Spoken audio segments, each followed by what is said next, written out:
কিছু কুল জিনিসপাতি বলতে পারি। আমাদের গ্রাম বাংলার মানুষের পান্তা খাওয়ার অভ্যাসটা কিভাবে তৈরি হয়েছে জানো?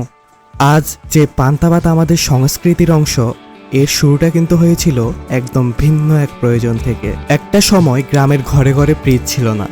রাতের বেঁচে যাওয়া ভাত যাতে নষ্ট না হয়, কৃষকেরা সেটাকে পানিতে ভিজিয়ে সংরক্ষণ করত। আর পানিতে ভিজে থাকতে থাকতে ভাতে শুরু হয় প্রাকৃতিক ফার্মেন্টেশন। এর ফলে সাধারণ এই খাবারটা হয়ে ওঠে অসাধারণ, যা আমাদের শরীরকে ঠান্ডা রাখে, একই সাথে হাইড্রেটেডও রাখে, আর গরমে ফিরিয়ে আনে এনার্জি। একদম ন্যাচারাল ইলেকট্রোলাইটের মতো কাজ করে। বেস্ট পার্ট কি জানো?